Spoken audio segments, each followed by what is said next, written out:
Imagine paying like $5,000 a night for a luxury resort. You know, a place where the staff greets you by name, they anticipate your specific morning coffee order, and somehow they just know exactly which newspaper you want waiting on your table. Right, the ultimate seamless experience. Exactly. But now, imagine that the person handing you that coffee, the one orchestrating this completely flawless morning, is currently living in a converted shipping container an hour away. Which is just wild to think about. It really is, and it's happening because the local housing market has totally collapsed under the weight of tourism. Mm.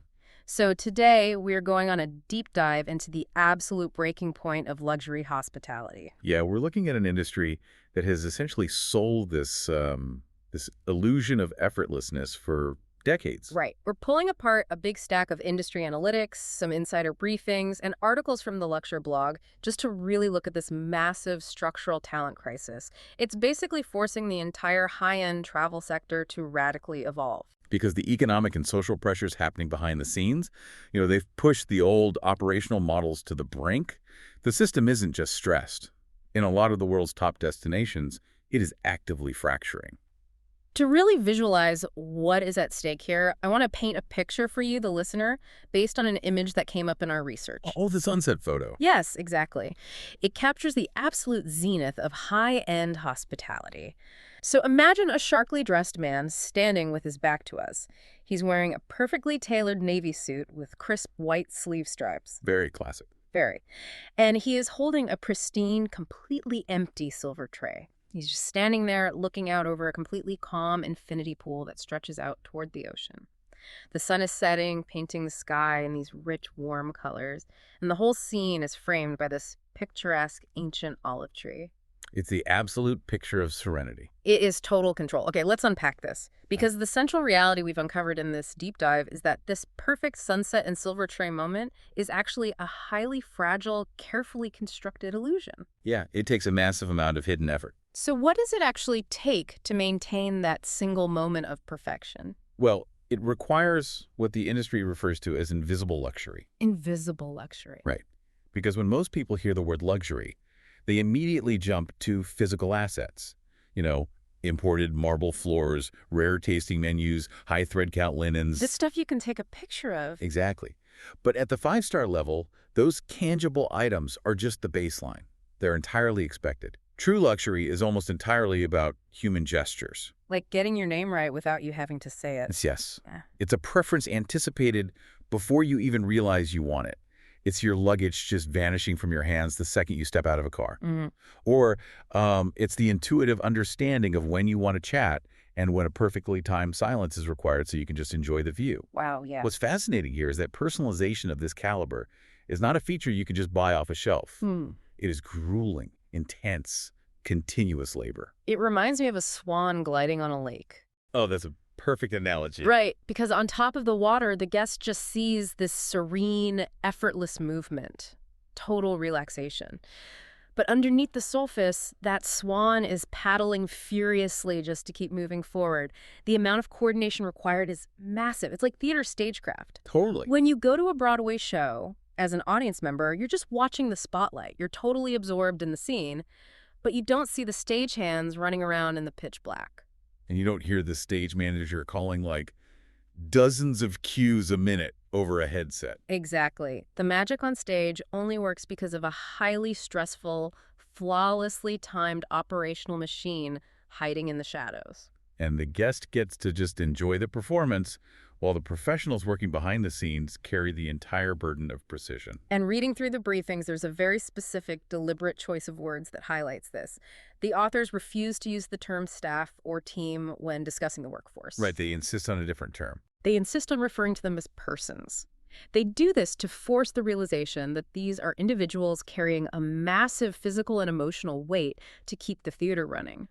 Because in this invisible architecture, mistakes are punished far more visibly than excellence is rewarded. Oh, absolutely. Delivering a flawless experience doesn't get you a standing ovation. No, it just means you met the minimum expectation. But if you drop a cue, if the timing is off by just a fraction, the illusion shatters. In performing that kind of constancy, being attentive, perfect, and invisible all at once, it takes a severe toll. It has to. Yeah, you're asking people to deliver absolute stability in an environment that often provides very little stability in return. And when the Swan paddles too hard for too long, it exhausts itself. The show eventually stops running smoothly. Which leads us directly into where this system is snapping in real time, where the architecture is cracking. Yeah, and if you want to see the breaking point, look at the Balearic Islands, specifically Mallorca. Right, because tourism in Mallorca is breaking all-time records right now. Flights are packed, occupancy is maxed out, revenue is surging. Yet the most prestigious establishments on the island are facing an existential talent crisis. They simply cannot staff their operations. And it's vital to understand that this isn't just a bad season. No, it is a structural crisis, not a cyclical one. The entire talent pipeline in Mallorca isn't just unsustainable, it is fragile. Okay, wait. Let me push back on that premise for a second. Sure. If tourism is booming to record levels, that means these luxury hotels are pulling in massive profits, right? Revenues are way up. So why can't they just throw money at the problem? I mean, if you're short-staffed, you double the salaries until you aren't short-staffed anymore. Is it just about paying higher salaries, or why does it have to be a structural crisis rather than just a refusal to pay market rates? That's a great question. But it's because the market itself is fundamentally broken in a way that a standard paycheck increase just cannot fix. Okay, how so? There are two intertwined roadblocks strangling the talent pool. The first is an aggressive housing squeeze. Ah, real estate. Exactly. Yeah. Since the year 2000, population growth in the Balearic Islands vastly outpaced any new housing supply. And then the explosion of short-term holiday rentals entered the market and essentially devoured whatever residential inventory was left. Right, leaving nothing for the locals. Exactly. That combination drove real estate prices to astronomical heights. It creates what operates as an invisible tax on talent. Staff literally cannot afford to live where they work. So even if a hotel pays a highly competitive hospitality wage, the employee physically cannot afford to live within commuting distance of the property. The math just completely fails. It fails completely. It shuts down the pipeline from both ends. Yeah. Professionals from the mainland look at the cost of living and refuse to relocate to the island. Naturally. Meanwhile, the experienced professionals already living in Mallorca are being forced out of the sector, or off the island entirely, because they're being priced out of their own neighborhoods. That is brutal. But you mentioned two crises. That's the housing squeeze. What's the second roadblock? The second major roadblock is a profound generational shift in how work is viewed. Gen Y and Gen Z just don't see hospitality as aspirational anymore. Because of the hours. Largely, yes. The traditional hospitality model has always relied on the split shift. Right, Yeah. where you work a brutal breakfast and lunch rush, clock out for a few hours in the afternoon, and then come back to work dinner and late-night service. Exactly. You essentially give your entire waking day to the hotel. And younger generations are looking at that arrangement and universally deciding it's a terrible deal. Yeah, they are heavily prioritizing a balance between personal and professional life. The intensity of a high-season luxury hotel where you're working holidays, weekends, and late nights while everyone else on the island is relaxing, it directly contradicts the lifestyle they want to build. Here's where it gets really interesting. Because hotel directors aren't just hearing standard rejections when they try to recruit 20-somethings. They are repeatedly hearing a very specific phrase. Yes, I'd rather be an influencer. Right, I'd rather be an influencer, which I imagine deeply frustrates traditional management. Oh, they hate it. Yeah.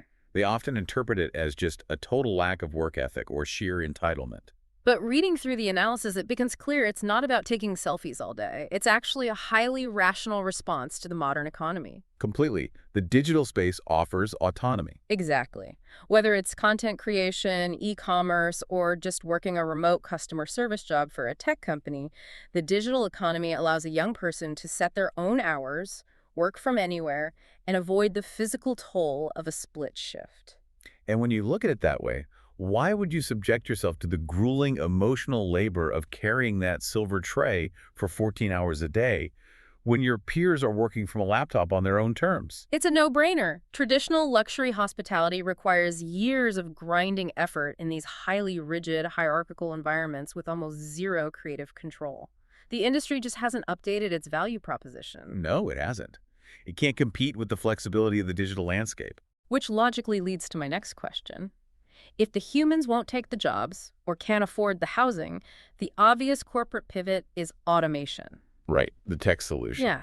If hotels can't find experienced humans, why not just write exhaustively detailed scripts and operational manuals? Hire completely inexperienced workers to just read the lines and use apps for everything else to bridge the gap. This raises an important question about the fundamental definition of luxury. We have to clearly separate efficiency from attention, service from recognition. Wait, break that down for me. Service versus recognition. Okay, so service is the mechanical execution of a task, delivering the correct meal to the correct table while it's still hot. You can absolutely script that. Right, you can train someone with zero experience to follow a checklist for that. Exactly. Processes, scripts, and technologies scale efficiency and replicate basic service beautifully.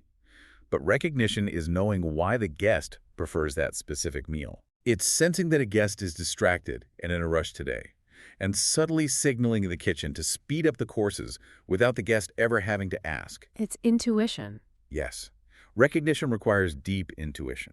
Scripts and manuals can manufacture efficiency, but they are entirely incapable of replicating recognition. Because intuition relies entirely on continuity. It requires a professional who stays in their role long enough and is observant enough to build a mental database of those guests. Exactly. You have to refine the craft over years. And if an establishment tries to replace that continuity with constant staff churn and heavily scripted interactions, they risk creating what the sources call a hollow hotel. A hollow hotel, a beautifully designed shell with nothing inside it. That's the threat. The illusion holds up on a superficial level for a little while. The lobby architecture is stunning, the thread count on the sheets is high, the silver tray is polished. But eventually, the luxury doesn't become leaner, it becomes emptier. It loses its texture. Exactly. The soul of the operation vanishes.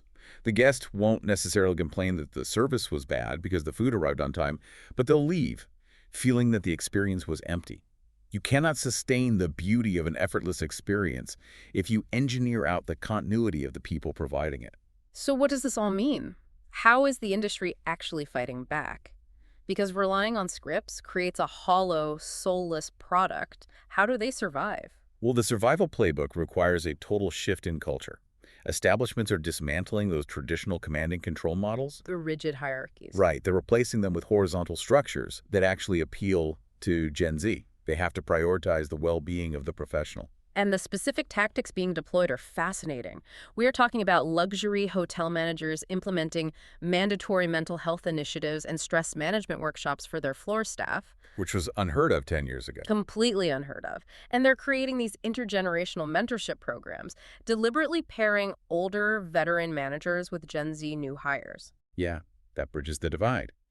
The veterans pass down the craft of intuition, while the younger staff share new perspectives on digital efficiency and work-life boundaries. But, culture shifts don't pay the rent. No, they don't. The texts mention some radical financial interventions, too. Massive, tangible shifts to fix those structural roadblocks. Like, in places like the Balearics, major luxury hotel chains are literally building, buying, or leasing entire apartment complexes to act as dedicated staff housing. They're essentially bypassing the real estate crisis. They are integrating accommodation directly into the core compensation package. But wait, doesn't that just shift the entire real estate crisis directly onto the hotel's balance sheet? Taking on the liability of managing massive residential properties seems incredibly risky. It is a huge financial burden. But they've run the numbers and realized that the cost of acquiring that real estate is still lower than the catastrophic revenue loss of operating a hollow hotel. Right. You can't sell a $5,000 suite if there's no one to clean it. Exactly. The housing intervention is an act of sheer preservation. And alongside the housing, we're seeing a second huge intervention: aggressive financial corrections. Cumulative salary increases of over 10% in just a few years. Wow, 10%. Yeah, the market is finally forcing them to pay a premium for intense emotional labor.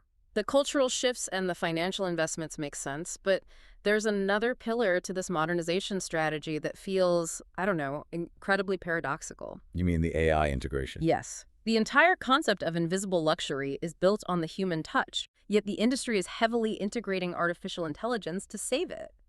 How does that work? How do you deploy AI without accidentally scripting the soul out of the hotel? That's a great point. The key is that they are not deploying AI in front of the guest. They're using AI to protect the human touch by streamlining all the back-end talent management. Okay, how does predictive analytics actually protect human intuition? Well, it changes how they build the team. Instead of an HR manager manually sifting through resumes looking for hospitality degrees, AI algorithms optimize recruitment.